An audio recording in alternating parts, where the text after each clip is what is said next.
रत्नागिरी जिल्ह्यात सध्या पावसाचा लपंडाव सुरू आहे। उत्तर रत्नागिरीत पावसाचा जोर पाहायला मिळत असला तरी दक्षिण रत्नागिरीत मात्र पावसानं हुलकावणी दिली आहे।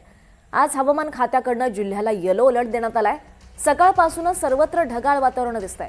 काही ठिकाणी तुरळक सरींवर बरसात होतीये।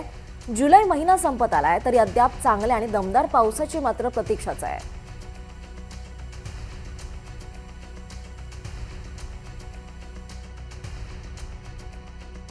दरम्यान या सर्व स्थितीचा सविस्तर आढावा घेतलाय आमचे प्रतिनिधी राकेश गुडेकर यांनी। रत्नागिरी जिल्ह्यात पावसाचा पुन्हा एकदा लपंडाव सुरू झालेला आहे। कारण गेले 2 ते 3 दिवस रत्नागिरी जिल्ह्यासाठी येलो अलर्ट देण्यात आलेला आहे। मात्र पाऊस काही म्हणावा तसा बरसत नाहीये। त्यातल्या त्यात उत्तर रत्नागिरीत मात्र चांगला पाऊस पडत आहे।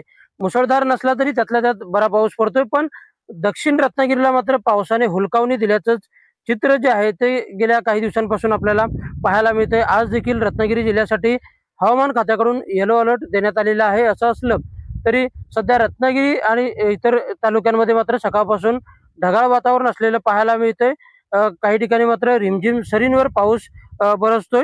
गेल्या 24 तासाचा जर विचार केला तर गेल्या 24 तासात अवघा 25 मिलीमीटर सरासरी पाऊस पडलेला आहे।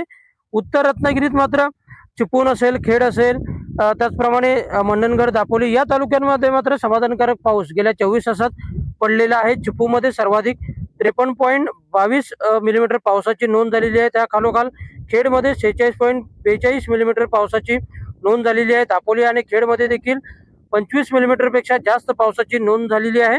पण यावर्षी जुलै महिना आज संपत आला तरी देखील समाधानकारक जो पाऊस आहे तो देखील काही पडलेला नाही। कारण 8% तूट जी आहे ती जवळपास यावर्षी आपल्याला पाहायला मिळते। कारण गेल्या वर्षी जुलै महिन्यापर्यंत म्हणजे 2 महिन्यात जवळपास 62.16 मिलीमीटर म्हणजे 62.16% पाऊस जो आहे तो पडलेला होता। यावर्षी मात्र जवळपास 54.89% जेवढा पाऊस झालेला आहे आतापर्यंत। म्हणजे जवळपास आतापर्यंत 8% तूट जी आहे ती पाहायला मिळते। त्यामुळे एकूणच जर आपण पाहायला गेलं तर जुलै महिन्यात यावर्षी काही दमदार पाऊस पाहायला मिळाला नाही।